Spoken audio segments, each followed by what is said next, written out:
Buscar justicia para las atrocidades cometidas en conflictos nacionales o internacionales es una aspiración que viene desde inicios del siglo XIX. Se propuso con cierta formalidad luego de la guerra entre el Segundo Imperio Francés y el Reino de Prusia a finales del siglo XIX, pero es en Nuremberg, Alemania, en 1945, cuando notablemente se juzga a criminales luego de la Segunda Guerra Mundial. Sentado en el banquillo estaba lo que quedaba, o se capturó del liderazgo nazi. Se le juzgó por crímenes contra la humanidad. Esto era un tribunal, pero legalmente sentó un precedente importante. El fiscal acusador por Estados Unidos, el juez de la Corte Suprema de Justicia, Robert H. Jackson, lo puso así: dar apertura al primer juicio en la historia contra crímenes contra la paz del mundo impone una responsabilidad grave. Los crímenes que buscamos condenar y castigar han sido tan calculados, tan malignos, tan devastadores que la civilización no puede tolerar que sean ignorados porque no sobreviviría si se repitieran. Que 4 grandes naciones victoriosas pero heridas renuncien a la venganza y voluntariamente sometan a sus enemigos cautivos al juicio de la ley es uno de los tributos más significativos que el poder le ha dado a la razón. Décadas han pasado desde ese entonces y hechos atroces se siguen cometiendo en el mundo. Vietnam, Ruanda, Irak, Siria, Palestina son algunos lugares donde estos han ocurrido. Y para hablarnos entonces del por qué necesitamos de una manera de perseguir y castigar delitos contra la humanidad, ya nos acompañan en el estudio Osvaldo Zavala. Él es el representante de la Secretaría de la Corte Penal Internacional, y Romina Morela, de la Acción Mundial de Parlamentarios. Caballero, dama, bienvenidos. Muchas gracias. Ahora, los salvadoreños de repente no conocen a profundidad qué es el Estatuto de Roma, así que empecemos por ahí. Bueno, el Estatuto de Roma es un tratado internacional que crea la Corte Penal Internacional para que juzgue por los crímenes, como usted lo comentó hace un momento, más graves de trascendencia para la humanidad. Crímenes de guerra, crimen de genocidio y crímenes de lesa humanidad. Y básicamente crea un tribunal independiente permanente con jurisdicción sobre estos crímenes a nivel internacional. Ahora, definamos qué es eso de crimen de guerra, qué es genocidio y qué es la otra categoría de crimen, para saber qué juzgarían. Bien, el crimen de lesa humanidad es un ataque generalizado y sistemático contra la población civil, y en el propio Estatuto de Roma se establecen los diferentes actos que se consideran como crimen de lesa humanidad. Luego también el genocidio está tipificado en el Estatuto de Roma, y el crimen de guerra también se tipifica específicamente los diferentes actos y se divide en conflicto armado de carácter internacional y no internacional. Entonces tenemos esta división dentro del artículo 8 del Estatuto de Roma y se tipifica específicamente cada uno de los actos. A su vez hay otro instrumento muy importante, que es los elementos de los crímenes, que establecen que es como una especie de código penal internacional y establecen las características específicas de cada crimen. ¿Podríamos citar algunos lugares que ustedes ya tienen identificados donde se han cometido estos delitos? Claro que sí. Actualmente la Corte está investigando en 8 países, en Kenia, en Uganda, en la República Democrática del Congo, en Mali, en República Centroafricana, en Sudán por el conflicto en Darfur y en Libia. Y en Costa de Marfil, perdón. Ahora, ¿cómo funciona esta corte exactamente, Romina? Bien, es muy importante hacer referencia al principio de complementariedad, es decir, que la Corte solamente entenderá cuando los estados no quieran o no puedan entender sobre un determinado caso. Es decir, los estados tienen la facultad primogénea y la obligación de investigar y juzgar sobre estos delitos que se encuentran en el Estatuto de Roma. Eso quiere decir que si de repente se cometiera un crimen de este tipo aquí en El Salvador, son primero las Cortes Nacionales las que se deben agotar. Exactamente, y eso es fundamental tenerlo en cuenta, porque son todos los estados los que deben primero juzgar e investigar estos delitos, y luego la Corte, en el caso de que ellos no puedan o no quieran hacerlo, podrá entender. Ahora, ¿qué instancia sería la que debería ir entonces a la Corte Penal Internacional una vez agotados las avenidas legales en este país? No es tanto un tema de agotamiento de avenidas legales, es más un tema de complementariedad. Si el Estado no puede o no quiere, la Corte puede actuar, debería de actuar en ese caso. Entonces no se trata de que primero tengan que hacerse los casos internamente, sino de determinar si han hecho o no se han hecho los casos a nivel interno. Y en ese momento sería el fiscal de la Corte Penal Internacional el que determinase si efectivamente cumple con los requisitos de admisibilidad, es decir, si el Estado está juzgando o no los crímenes. Si lo está haciendo, como ya hemos tenido el caso, por ejemplo, recientemente en Libia, pues la Corte declarará el caso no admisible y dejará que Libia lleve a cabo sus procesos en el caso en concreto. Si es que no lo están haciendo, entonces Entonces, en ese caso sería la Corte la que asumiría la competencia sobre esos crímenes, pero recalcando que la responsabilidad primaria siempre está en el Estado. Es decir, que de repente el fiscal internacional de la Corte Internacional Penal puede actuar de oficio. Podría actuar de oficio. Hay varias modalidades en la forma en que el fiscal puede iniciar una investigación. Una es por una remisión por parte del mismo Estado, por ejemplo, como hemos tenido en el caso de Uganda, de República Centroafricana, de República Democrática del Congo, que han sido los mismos estados que han remitido sus casos a la Corte Penal Internacional. También puede ser por remisión del Consejo de Seguridad de Naciones Unidas, como en el caso que tenemos de Libia o el caso de Sudán en Darfur. Y puede ser también por iniciativa propia del fiscal, lo cual tiene un estándar tal vez un poquito más elevado porque requeriría la aprobación de la sala de la Corte, de la sala de jueces, para que el fiscal pueda hacerlo. En ese caso, el caso de Kenia, correspondería a esa forma de iniciar un procedimiento. Ahora, ¿quiénes son los jueces? Ya mencionó de la sala. ¿Quiénes son los jueces de esta Corte Internacional? ¿Quién los nombra? Bueno, los nombra la Asamblea de Estados Partes. En realidad todos los Estados Partes tienen una vez al año una asamblea en la cual toman diferentes decisiones. Cuando existen el momento de elegir nuevos jueces, justamente ahora la Asamblea de Estados Partes va a elegir 7 jueces para la Corte Penal Internacional y están divididos por regiones también que deben ser elegidos cumpliendo ciertos requisitos. ¿Y estos jueces ya son jueces en sus respectivos países? No necesariamente son jueces, pero sí tienen que cumplir ciertos requisitos. En la mayoría tienen que cumplir los requisitos que sean necesarios para estar como jueces en el máximo poder, en la máxima corte dentro del Estado. Es decir, que tengan los requisitos para ser jueces de las Cortes Supremas de cada uno de los estados. ¿Quién es el que paga por el funcionamiento de la Corte Penal Internacional? Los Estados partes del Estatuto de Roma pagan por la Corte Penal Internacional. Tiene un presupuesto que se determina anualmente y a cada uno de los estados le corresponde una cuota que se calcula con base en un sistema similar al de Naciones Unidas. Tiene que ver con el Producto Interno Bruto, con la población, con el territorio, muchos factores que entran a determinar qué porcentaje. Actualmente los mayores contribuyentes del Estatuto de Roma son Japón, que paga el 20% del presupuesto de la Corte, Alemania, Reino Unido, Francia e Italia son los mayores contribuyentes del Estatuto de Roma. En la región centroamericana y y de América del Sur, ¿quiénes ya han ratificado este Estatuto de Roma? Bueno, en realidad la América Latina lo han ratificado todos los estados, menos 2 o 3 de acuerdo a cómo consideramos América Latina. Tenemos todo el cono sur lo ha ratificado y de Centroamérica la mayoría de los estados. Así que esperamos realmente que El Salvador sea el próximo. El Salvador, Honduras, Cuba, Dominicana. Exactamente. República Dominicana sí ha ratificado. Sí lo ha ratificado. Honduras también. Lo único que falta es Nicaragua y El Salvador en Centroamérica. Hablemos de momentos. Sabíamos, por ejemplo, que los tribunales de Nuremberg abarcaban lo que sucedió durante la Segunda Guerra Mundial y tal vez un poco previo y lo que pasó en esa región geográfica. Pero en el caso de la Corte Penal Internacional, ¿qué espacio geográfico abarca y qué tiempo abarca? Bueno, la Corte tiene una vocación universal, de alguna manera. La Corte podría conocer situaciones que ocurran en cualquier lugar del mundo dependiendo de cómo se lleven esas situaciones a la Corte. Y lo importante, y creo que he mencionado una diferencia importante con los tribunales de Nuremberg, es no solamente la amplitud geográfica que pueda tener la Corte, que es decir, más de una sola situación en un país, sino también que no tiene que ver con un conflicto que ya haya ocurrido. El Tribunal de Nuremberg, el Tribunal para Yugoslavia, el Tribunal para Ruanda, se crean cuando los crímenes ya se han cometido, un poco para subsanar una situación de atrocidades que existía en esos territorios. La Corte Penal Internacional se crea para el futuro y se crea para crímenes futuros en cualquiera de los territorios de los estados partes del Estatuto de Roma o por cualquiera de los nacionales de los estados partes del Estatuto de Roma. Bueno, con esta idea nos quedamos, vamos a la pausa y regresamos para ver cómo eso podría aplicar o afectar a El Salvador.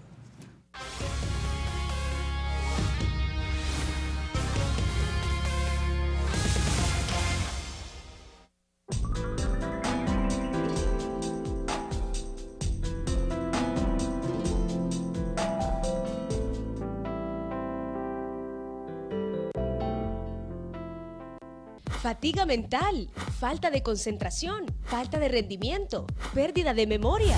Neuroglután Cerebro Poderoso. Potente estimulante cerebral que activa tu mente. Neuroglután en tabletas, jarabe y sachets. ¡Sí! ¡Funciona! Neuroglután te activa mucho más. Cómpralo ya. Calidad Laboratorios Suizos. Ataques de pánico, depresión, insomnio, ansiedad, estrés. El peor mal del mundo. Energisil Forte, el estimulante vital para todas las funciones del organismo. Energisil Forte, cómpralo ya. otro producto calidad Laboratorios Suizos. Club Daima te pone a chatear con tus amigos de Facebook en tu celular. Envía chats al 1081 y descarga Facebook Chat totalmente gratis. Únete ya a Club Daima y conéctate con tus amigos de Facebook en cualquier lugar. ¿Qué esperas? Envía chat al 1081 y descarga el contenido más divertido sin límites. ¿Por qué somos la gente más feliz de la tierra? Porque damos testimonio de la presencia y el poder de Dios en nuestras vidas. Testificamos el amor, la compasión y la realidad de Jesucristo, pero no somos iglesia. Somos laicos y unidos en el cuerpo de Cristo. Un punto de encuentro para fortalecer la vida espiritual de las personas. Usted puede ser parte, al igual que nosotros, de la gente más feliz de la tierra. Fraternidad Internacional de Hombres de Negocios del Evangelio Completo.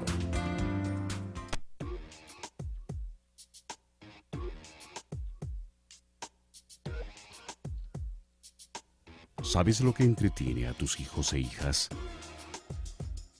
Cuida lo que ven y escuchan. Respeta las clasificaciones. Dirección de Espectáculos Públicos, Radio y Televisión. Ministerio de Gobernación.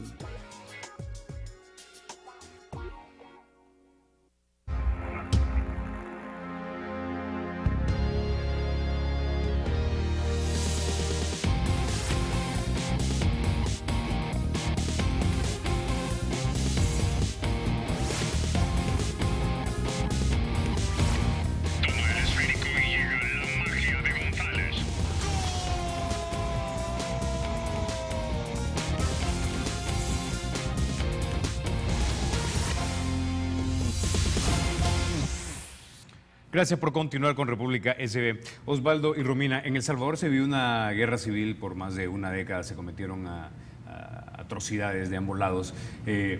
Hay una preocupación en este país de que si se ratifica el Estatuto de Roma y se crea y nos afiliamos a la Corte Penal Internacional, nos sometemos a jurisdicción, se pueden juzgar a personas que cometieron estas atrocidades. Algunas de estas personas siguen vivas, otras personas siguen teniendo influencia política. ¿Es esta jurisdicción de la Corte retroactiva? Absolutamente no. La Corte Penal Internacional solamente tiene jurisdicción para el futuro. Es decir, que en principio solamente puede conocer casos que han ocurrido después del 2002, julio del 2002, que es la fecha en que entró en vigor el Estatuto de Roma. Ahora, incluso para efectos del país, del territorio de un país o las nacionales de ese país, la Corte solo tiene jurisdicción a partir de la fecha en que ese país ratifique el tratado.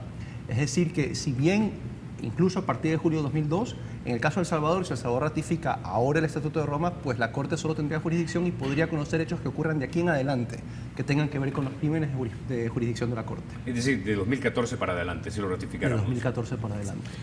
Una vez ratificado este estatuto, ¿cuánto tiempo toma para entrar en vigencia?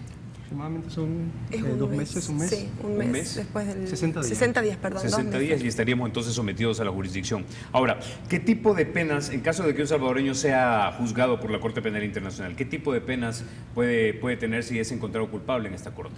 Bien, en realidad las penas están establecidas en el Estatuto de Roma y justamente sabemos que es un tema importante aclarar aquí por el tema de la prisión perpetua que existe en el Estatuto de la Corte Penal Internacional. Específicamente es importante tener en cuenta que no se ejecutarían penas en El Salvador en el caso de que lo ratificaran de más de lo establecido en el reglamento de El Salvador, porque es una cuestión voluntaria del Estado el ejecutar penas en su territorio.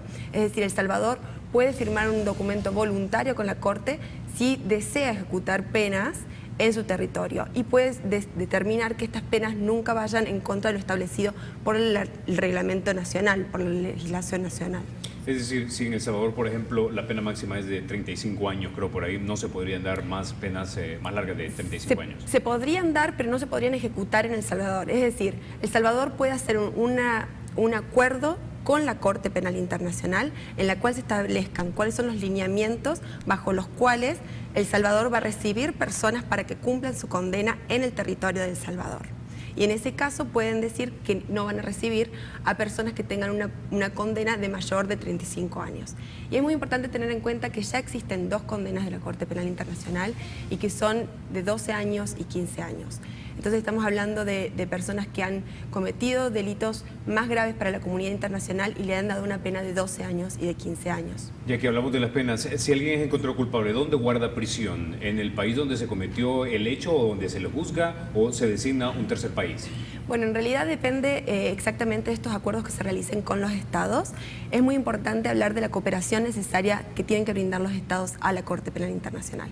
La Corte Penal Internacional no tiene policía y tampoco tiene cárceles de sí mismo, o sea, no es propietario de cárceles, por lo tanto es importante estos acuerdos que se celebren con diferentes estados. En Latinoamérica tenemos un acuerdo, tienen un acuerdo con Colombia en el cual se pueden ejecutar las penas en Colombia, y también tienen en varios otros países de Europa donde también podrían cumplirse las penas. ¿Qué hay de la pena de muerte, por ejemplo? El Salvador no tiene pena de muerte, México, si mal no recuerdo, no la acepta, Estados Unidos sí, bueno, aunque ellos no lo han ratificado. No, el Estatuto de Roma no prevé la pena de muerte. Todas las penas que prevé son privativas de libertad y multas y ese tipo de sanciones, pero no pena de muerte. La pena más grave que existe es la cadena perpetua, pero como le explicó Romina, es una pena bastante excepcional dentro del Estatuto de Roma y que no impacta en absoluto, no tiene ninguna influencia en las penas internas de cada estado. Es decir, el hecho de que El Salvador mañana ratifique el Estatuto de Roma no significa que El Salvador adopte un sistema por el cual vaya a poder imponer cadena perpetua internamente. Es una cuestión de la Corte Penal, no de la jurisdicción interna de El Salvador. Ahora, si la Corte no tiene policía, ¿quién es el que actúa como el brazo investigador o coercitivo para ir ahí a aprender a los presuntos criminales? El Estatuto de Roma crea un sistema que tiene 2 pilares. Por un lado, la Corte Penal Internacional, que es el órgano judicial independiente y permanente, y por otro lado, los estados, partes de ese estatuto. Los estados tienen una obligación de cooperar con la Corte Penal Internacional, de acuerdo con el Estatuto de Roma, y la Corte necesita de la cooperación de los estados para efectos de poder llevar a cabo sus investigaciones. Es decir, que una vez suscrito el tratado, los estados se comprometen y se obligan a, por ejemplo, arrestar y detener y enviar a los sospechosos de la Corte, a congelar los bienes de los acusados, a proteger a testigos que estén en el territorio de esos estados, a proveer pruebas documentales, evidencias, a dejar que se hagan diferentes tipos de diligencias dentro del territorio del Estado. En concreto, lo que se quiere es que sea un sistema que abarque, que no sea exclusivo de la Corte, sino que abarque a la comunidad internacional y que se cree un sistema multinacional de protección en contra de la impunidad, de protección a la justicia. Ahora, ¿hay sanciones por no cumplir con los acuerdos de la Corte Penal Internacional? Digo porque de repente puede ser que hayan acusados que tienen un gran peso político en una determinada región y no son arrestados por la policía local. Sí, en realidad hemos tenido 2 casos de no cooperación con la Corte Penal Internacional, en el arresto del presidente al-Bashir, el presidente de Sudán, en Chad y en Malawi, y en realidad la Corte determina si existe no cooperación desde los estados, pero es la Asamblea de Estados Partes la encargada en estas reuniones que hablamos, que la próxima va a ser en diciembre, de tomar las medidas en el caso que fuera necesario. Hasta ahora no se han tomado ninguna medida para aquellos estados que no han cooperado. Simplemente se ha dicho que los estados no han cooperado y que en el futuro deben cooperar.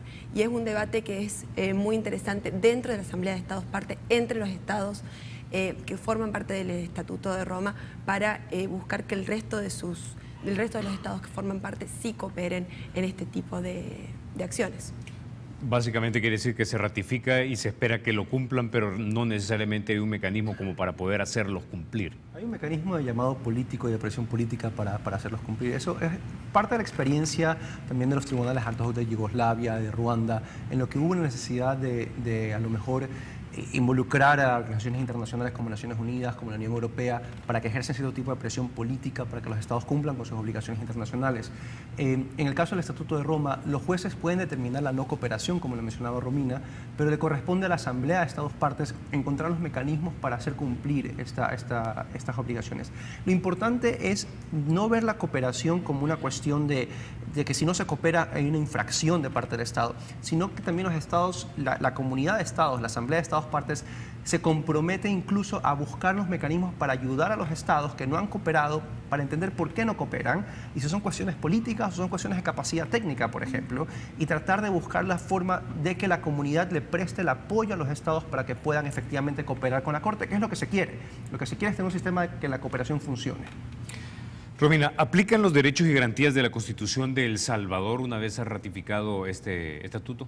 En el sentido de que si se realizara en el futuro uno de estos crímenes establecidos en el Estatuto de Roma, los procesos nacionales, por supuesto, aplicaría la Constitución de El Salvador. En realidad es muy interesante que nos haga esa pregunta, porque justamente ayer en el foro que tuvimos en la Asamblea Legislativa, muchas preguntas vinieron en relación a si el Estatuto de Roma iría en contra de la Constitución de El Salvador. De acuerdo a nuestro análisis, realmente no contravendría ninguna de las normativas, ninguna de las reglas que existen en la Constitución, teniendo en cuenta y analizando el texto del Estatuto de Roma y todas las salvaguardas que el Estatuto de Roma y también los el documento de elementos de los crímenes ofrecen para realmente considerar de que no existe ningún tipo de contravención. Bueno, con esta idea nos quedamos. Gracias, Osvaldo. Gracias, Romina, por explicarnos el Estatuto de Roma. A ustedes, amigos, en casa, los espero en minutos. Vamos a hablar de la elección del presidente de Corte de Cuentas con dos de los diputados que son entendidos en el tema.